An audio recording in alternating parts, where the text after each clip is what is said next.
way from the start, I could feel it in my heart, like all the way from the start. Hey, what's going on out there? I'm Sean Devine. Hope you all are doing well. Welcome to a new tutorial where we are going to master a song from scratch using only stock plugins in Logic Pro 11. Now, I did a video for this previously a few years ago and received awesome feedback. I'm just very happy that it was helpful, but I also received a lot of requests to do an updated tutorial here with Logic Pro 11, utilizing some techniques that I did not cover in that tutorial, as well as covering the latest plugins, including the new mastering assistant that is included in Logic Pro 11. And we're going to use that a little bit unconventionally because I want to show you how we can do the heavy lifting and we can select the plugins and make all those decisions creatively, but then we can use the mastering assistant to kind of just pick up the slack and finish off that last 5 to 10% of our master. Very useful in that way. But let's go ahead and dive in. All right, so I have a fresh Logic Pro 11 session open here, and I just bounced out of my mix session with about 3, maybe 4 dB of headroom.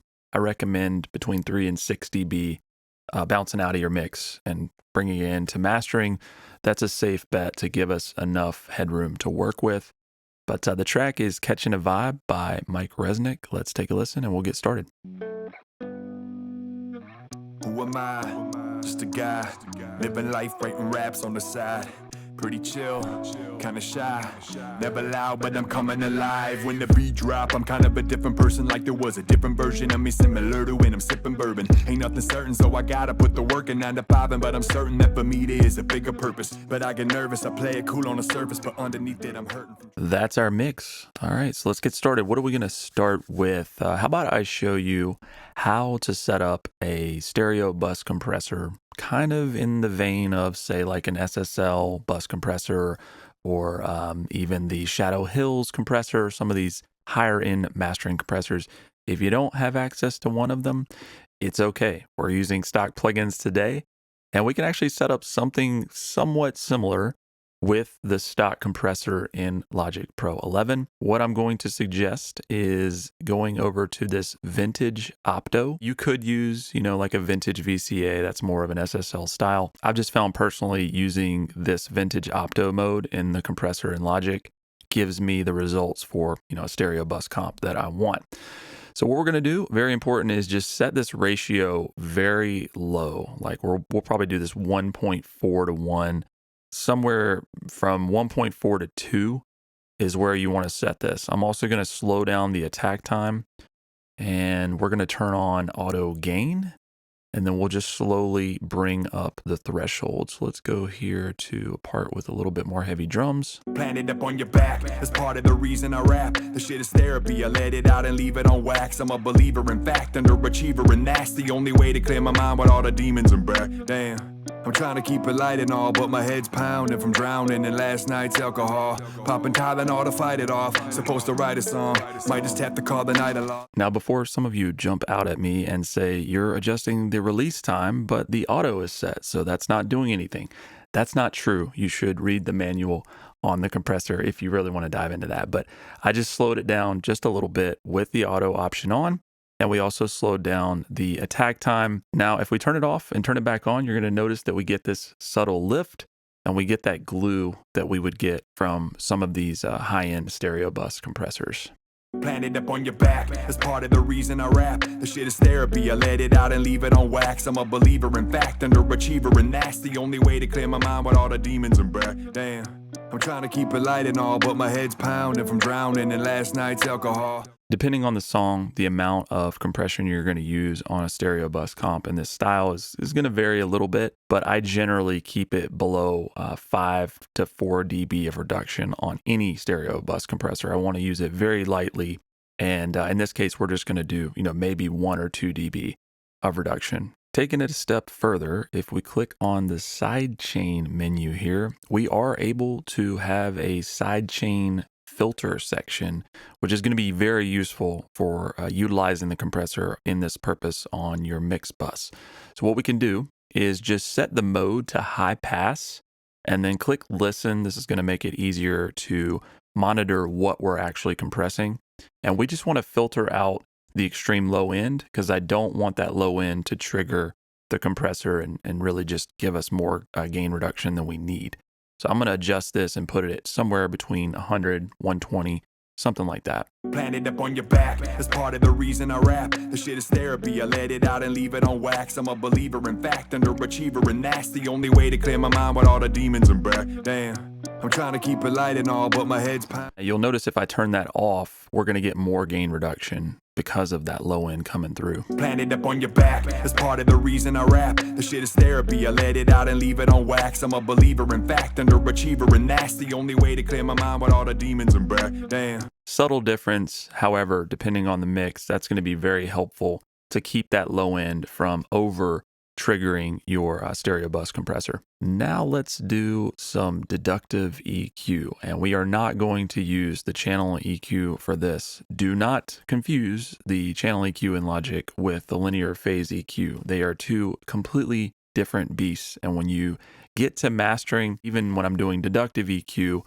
this gives me a cleaner result with less of those problematic phase relationships that you can get. So we're going to just cut some of the mud. I hear some mud in my mix that maybe I, just didn't take out all of the 200 because I wanted to leave a little bit of flexibility in the master and didn't want my mix to be thin out of the gates. So let's take a listen and see where we're going to cut here. When the beat drop, I'm kind of a different person, like there was a different version of me similar to when I'm sipping bourbon. Ain't nothing certain, so I gotta put the work in 9 to 5, but I'm certain that for me there is a bigger purpose. But I get nervous, I play it cool on the surface, but underneath it I'm hurting from trying hard to be perfect. That's the curse in the burden. I'm just scanning frequencies here. You'll find that just by doing this, you can make some more objective decisions. You can hear exactly what you're going to be controlling better. And I'm going to just narrow the Q here, and then we can just flip this.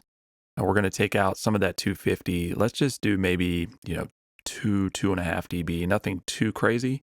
When the beat drop, I'm kind of a different person, like there was a different version of me similar to when I'm sipping bourbon. Ain't nothing certain, so I gotta put the work in 9 to 5, but I'm certain that for me there is a bigger purpose. But I get nervous, I play it cool on the surface, but underneath it I'm hurting from trying hard to be perfect. That's the curse. And then I also hear a little bit of harshness in more of the upper mids and the 2K range. Man in the mirror's always judging me, so I took her back to the mirror, no more suffering. You gotta find your inspiration in your own potential. Shout out Russ, that motivation is essential. My pivotal moment was during COVID. I was sitting alone and with no ulterior motive. I took a song and uploaded it. Yeah, so right around 2K. And we're just going to take, again, another maybe 2 dB off of there. Man in the mirror's always judging me, so I took her back to the mirror, no more suffering. You gotta find your inspiration in your own potential. Shout out Russ, that motivation is essential. My pivotal moment was during COVID. I was sitting alone and with no ulterior motive. I took a song and uploaded. Finally, we're just going to do a shelf on the top end. I just hear a little bit of brittleness in some of the extreme top end here. So this is set to 20. And I'm just going to adjust the shelf. Now, I will caution you to do this very carefully depending on the song that you're mastering. This doesn't have a tremendous amount of top-end detail. I'm just kind of, controlling the extreme brittleness of some of the vocals, really. The instrumental itself doesn't have a lot of problems. But depending on that source material, you do not want to roll off too much detail up there. You can get yourself in trouble. Alive when the beat drop, I'm kind of a different person, like there was a different version of me similar to when I'm sipping bourbon. Ain't nothing certain, so I gotta put the work in 9 to 5, but I'm certain that for me there is a bigger purpose. But I get nervous, I play it cool on the surface, but underneath it I'm hurting from trying hard to be perfect. That's the curse and the burden. It's getting worse when I'm working. I keep on searching for the solution to prove that I'm working. Some of you out there might be hearing these cuts or not hearing these cuts and going, I'm not hearing a huge difference. It's all a cumulative thing. It's very similar to mixing. All of these small decisions add up in a big, big way once we get to the end, and I'll demonstrate that for you. Okay, let's try a newer plugin that was introduced more recently in Logic Pro, and that's Chroma Glow. Also, we got a plugin search in Logic Pro. Oh my gosh, revolutionary, right? This was just introduced. And yeah, it sounds ridiculous that I'm that excited about it, but if you've been a Logic Pro user for a while, you know and you feel me. Anyway, We did our, deductive EQ. So I wanted to do that before we kind of excite or, give some saturation to our mix. So I'm going to turn the bypass on and we're going to set this to 200. We want to keep everything in the low end pure. So we're going to leave that. I'm going to have the model set to modern tube and we'll bring up the drive and then I'm going to bring down the mix. But I just want you to hear what this is doing overall. Just listen, we're not going to have it set permanently this way, but check it out. Alive when the beat drop, I'm kind of a different person, like there was a different version of me similar to when I'm sipping bourbon. Ain't nothing certain, so I gotta put the work in 9 to 5, but I'm certain that for me there is a bigger purpose. But I get nervous, I play it cool on. Obviously, as I turn that up, the drive is way too heavy and the saturation is just too much, but we want to add just a little bit of that to our master. And the thought process is anything that we can do in mastering that can kind of round out our sound on a recording that may be, kind of overly digital sounding, a little bit brittle, or just lacking some of that character. We want to give it some of that vintage analog flavor. A little bit of saturation can go a long way. Alive when the beat drop, I'm kind of a different person, like there was a different version of me similar to when I'm sipping bourbon. Ain't nothing certain, so I gotta put the work in 9 to 5, but I'm certain that for me there is a bigger purpose. But I get nervous, I play it cool on the surface, but underneath it I'm hurting from trying hard to be perfect. That's the curse and the burden, it's getting worse when I'm working. I keep on searching for the solution to prove that I'm worth it, because the man in the mirror's always judging me. When I went to 0 to 100 there, we get a little bit less of that kind of glassy sort of sound, or it just sounds less delicate. It has a little bit more oomph to it. And that's exactly what we're going for there with our analog saturation in our mastering process. Next up, let's do some very subtle transient shaping. And we're going to use the multi-band compressor in Logic Pro, which is called the Multipressor. And this is going to be, once again, a subtle thing. So if you don't hear it on the first try, it's okay. You will notice this over time. Compression takes some practice, and it's not something that you're going to very obviously hear and understand the first time you're doing this. So don't worry about it. If you're just coming to this video, these things will become a lot clearer over time and with some experience. But we're going to be focused on this low mid section. I just want to just tame the transients in this. I feel like the kick is a little sharp. So utilizing just that band 2 up here, and then we're going to adjust this little triangle, which is our compression threshold, which means at which point that compressor is going to engage and start to introduce some attenuation or some reduction in that part of our signal. So let's move this up to maybe like 800, 870. And we'll solo it. Because the man in the mirror's always judging me, so I took her back to the man almost suffering. You gotta find your inspiration in your own potential. Shout out Russ, that motivation is essential. My pivotal moment was during COVID. I was sitting alone and with no ulterior motive. I took a song and uploaded it, knowing it would kind of push me to rise up and own it. Fuck it, at this point you either make it or you don't. Just a little less poke on all of that there, and that's all we're gonna do with the Multipressor in this case. But just to get your wheels turning, you can use this on top end and really all the bands to control your transients. Just setting these to a low ratio and keeping these default attack and release. These are pretty fast. That's generally the way you would use this to affect those transients accordingly. Before we get to our mastering assistant, we have one more process, which is going to be our additive EQ. Now, I'm doing this last. Some of this stuff is interchangeable. You all don't worry too much about the plugin order. There are no rules for this. We're going to open up the Vintage Graphic EQ. This is arguably my favorite model in the Vintage EQs in Logic Pro. This is, I guess, modeled after an API. And it has this really handy tune section, which will change all of the frequency bands up here. And so we can set these virtually wherever we want, and just a very handy thing. You can also select an output model, and these will give you some different tones on the actual output section. And I'm just going to tune this to +1, so that puts us up at 17K rather than 16K. And we're going to boost that just a tiny, tiny smidge to give us some sheen. I'm trying to keep it light and all, but my head's pounding from drowning in last night's alcohol. Popping Tylenol to fight it off. Supposed to write a song, might just have to call the night I lost. But multiply that dozens of times. So many wasted opportunities, I'm falling behind. The same reason that it took me quintuple the time to get a 4-year degree. Should've stuck to the grind, but it's whatever. I can never leave regret on my mind to let it eat at me inside, so I left it. So just the output section, a little bit of 30 hertz, that extreme sub, and then top end at 17K makes a big difference. So that is kind of the quote heavy lifting, if you will. I know that some of this seemed probably a little more subtle, but now we can use the mastering assistant to kind of correct whatever we might have missed and just make sure that everything is as optimal as it can possibly be for our final master. So I'm going to click the mastering assistant and it should analyze our track. It's going to take a minute. Okay, so it took a minute there, but it gives us a custom EQ curve, just correcting things according to what it feels like would be best for the track. Word of caution here. I would not leave this at 100%. I don't know if I have gotten even close to 100% in any instance that I've used this. That's caution number one. Caution number two is a lot of you out here might be tempted to just use the mastering assistant by itself. And the reason why I showed you all those other processes is because you're going to get a lot better results making those choices on your own. And then again, letting Master Assistant do just a little bit of icing on the cake.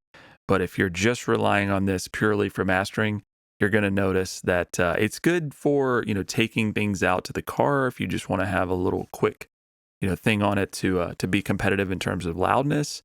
But it's not going to do nearly the amount of detail. Alive when the beat drop, I'm kind of a different person, like there was a different version of me similar to when I'm sipping bourbon. Ain't nothing certain, so I gotta put the work in 9 to 5, but I'm certain that for me there is a bigger purpose. But I get nervous, I play it cool on. Actually not bad, but I do just feel like it sounds a little bit too bright and brittle for me. Part of what we worked for was getting a little more round sound and a little bit grittier sort of tone, which is what I was going for this master stylistically. So it kind of undid some of that. So we're going to scale this back. So reach for this and let's just bring it back slowly.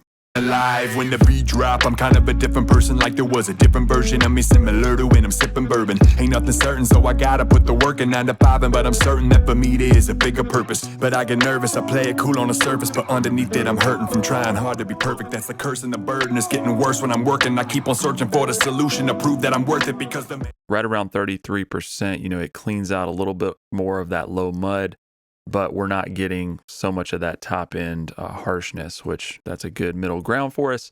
Now going over to the dynamics section and the loudness, a lot of you are going to ask, how loud do I need to go? Now, a lot of the masters that you're listening to on the various streaming services are going to be delivered a lot louder than you can even go with Mastering Assistant. I'll show you why. This internal dynamics processing, there is a brick wall limiter built into this, and it will not let you go past -1 true peak, which is generally not a bad thing. It's actually a good practice to keep below that.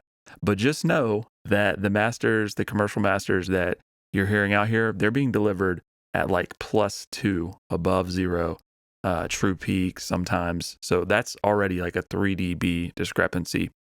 But not to worry. There is normalization now, and most listeners are using normalization, which means that everything's getting played back at relatively the same volume.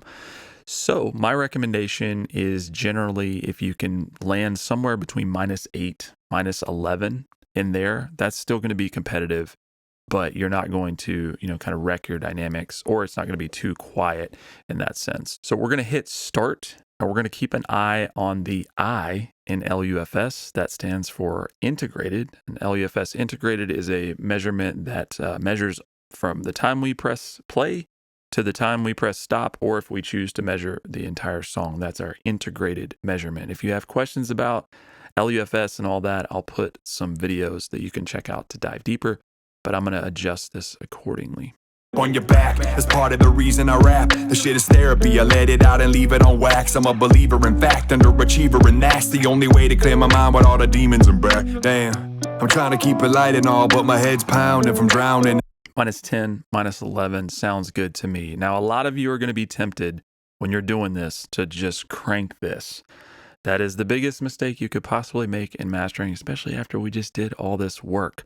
Let me show you how that happens and what you can kind of listen for to make sure you're not going too far. What you want to do is turn this up until you start to hear the integrity of our mix and of what we've done in the master so far starts to diminish. We start to degrade the quality. We start to hear the compression. We start to hear the limiting, and the mix falls apart. It's very obvious, but listen.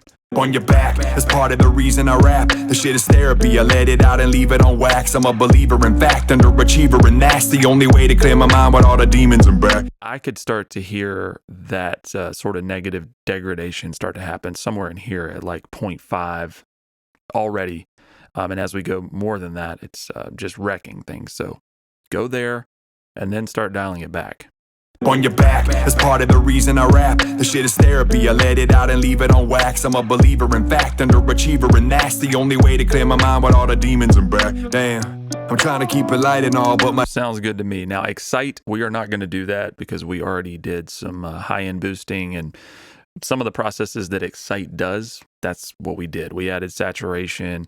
So I'm going to leave that as is. You can experiment with that. Let's go down to our width. We're just going to add some subtle width to give us a little bit more excitement in the master. Man in the mirror's always judging me, so I took her back to the mirror, no more suffering. You gotta find your inspiration in your own potential. Shout out Russ, that motivation is essential. My pivotal moment was during COVID. I was sitting alone and with no ulterior motive. I took a song and uploaded it, knowing it would kind of push. Think about it like your listener is sitting in the middle of a stage and the artist or the band is playing in front of them. You don't want it to be super wide that you're getting the perspective that the band or the people are like over here. You know, you want them to be in front of you, but you want to have some little, excitement going on outside of that just to give you a more interesting spread, but nothing more than that. Let's check out the Mastering Assistant bypassed and active. For those of you who are sensitive to loudness changes, I'm going to turn on loudness compensation so that there will not be a difference in that. And we can just hear the other things that we did with the EQ and the spread. Who am I? Just a guy, living life, writing raps on the side. Pretty chill, kinda shy, never loud, but I'm coming alive. When the beat drop, I'm kind of a different person, like there was a different version of me similar to when I'm sipping bourbon. Ain't nothing certain, so I gotta put the work in 9 to 5, but I'm certain that for me there is a bigger purpose. But I get nervous, I play it cool on the surface, but underneath it I'm hurting from trying hard to be perfect. That's the curse and the burden, it's getting worse when I'm working. Definitely more focused, and that little bit of EQing that it did is still quite helpful. One thing I failed to mention is you can change the overall character of the Mastering Assistant EQ curve, and so I keep it transparent considering that we're doing some of these other processes, but like we were talking about, they give you tools to give you more of an analog character. That's the idea there. So, but they will give you clean, valve, punch, and transparent. I prefer transparent, but you can experiment. All right, so with everything off, and then we'll turn everything on. Let's hear what we did. Drop, I'm kind of a different person, like there was a different version of me similar to when I'm sipping bourbon. Ain't nothing certain, so I gotta put the work in 9 to 5, but I'm certain that for me there is a bigger purpose. But I get nervous, I play it cool on the surface, but underneath it I'm hurting from trying hard to be perfect. That's the curse and the burden, it's getting worse when I'm working. I keep on searching for the solution to prove that I'm worth it, because the man in the mirror's always judging me. So I took her back to the mirror, no more suffering. You gotta find your inspiration in your own potential. Shout out Russ, that motivation is essential. My pivotal moment was during COVID. I was sitting alone and with no ulterior motive. I took a song and uploaded it, knowing it would kind of push me to rise up and own it. Fuck it, at this point you either make it or you don't. Shit, mentality, quit, reality, oh shit. It's kind of hard not to feel hopeless when things aren't turning out the way that you planned it. The pain and the damage is feeling like the weight of the planet up on your back. That's part of the reason I rap. Shit is therapy, I let it out and leave it on wax. I'm a believer in fact, underachiever, and that's the only way to clear my mind with all the demons and back. Damn, I'm trying to keep it light and all right, y'all, so not trying to throw too much shade on my mix, but we kind of went from really a demo sounding song to something very much finished and could be release ready. So I think that was the idea for the Mastering Assistant in Logic Pro. And don't get me wrong, Mastering Assistant is very useful, as you could hear, but I would highly suggest utilizing the other tools that we took a look at here, because in tandem with Mastering Assistant, you're going to be able to do some very impressive things in terms of mastering with stock plugins right here in Logic Pro 11. A lot of people are going to tell you you can't master your own songs, you can't master without having all this expensive hardware, you can't master with stock plugins. I'm here to tell you, you can, and you absolutely should start with the stock plugins that you have available in your arsenal right now. You're going to learn these processes and you'll be able to take these to other plugins, to other tools in your workflow, and you're going to be able to get the most out of all of these different processes as you move forward and as your ears get more experienced. So I hope this was helpful. If you have any questions about the mastering process that we did here in the video, you can leave a comment below. If you found the video helpful, please like, subscribe, and consider sharing with a friend. Thanks so much for watching. God bless. We'll talk to you soon.